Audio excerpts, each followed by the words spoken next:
на 7/7 пригоди всім.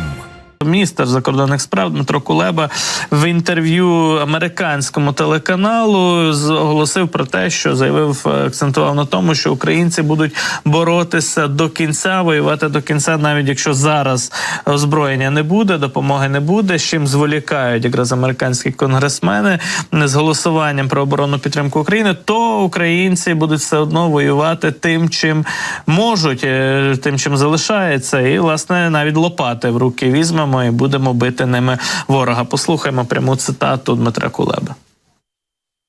Я зараз серйозно. Навіть якщо у нас закінчиться зброя, ми будемо воювати лопатами. Тому що йдеться про існування України, йдеться про виживання нашої нації. При велике щастя, лише самими лопатами воювати нам поки що не доводиться, хоча лопата – це, безумовно, дуже важливий інструмент на фронті.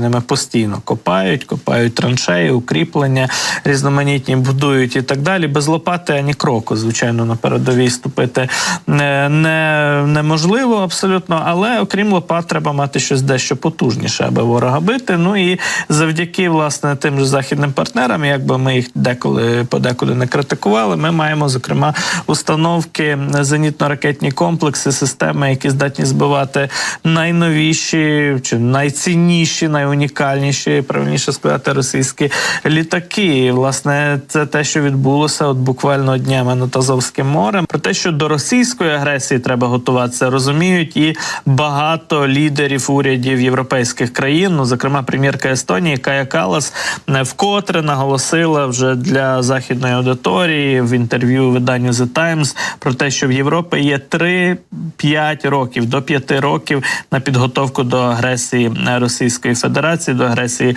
Росії. І, власне, Каллас, якраз прем'єр-міністрка Естонії, говорила про те, що залежить успішність цієї готовності європейської до російської агресії від того, чи зможуть зберегти європейські держави єдність і позицію спільну щодо України, щодо підтримки України, тому що Росії потрібна зараз пауза, аби зібрати ресурси і сили, і така слабкість, таке зволікання, воно лише провокує агресорів. Нам це дуже зрозуміло, бачимо, країнам Балтії теж, не всім, на жаль, в Європі це зрозуміло. Ну і ще прем'єр-міністрка Естонії наголосила на тому, що Росія досі ніколи не програвала свою колоніальну війну останню і вирішальну, і досі повертається до цих от імперських ідей, експансії, агресії, нападів на сусідів.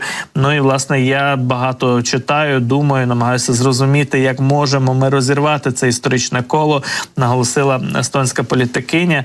Каже, що дуже важливо, аби Росія нарешті усвідомила свою відповідальність за злочини, масові злочини проти людяності, проти тих народів, які вона раніше загарбувала і окуповувала. Ну і бачимо, що і наш міністр закордонних справ Дмитро Кулеба теж для західних медіа наголошує на тому, що Україна збирається воювати, навіть якщо зброї не буде, то будемо воювати лопатами.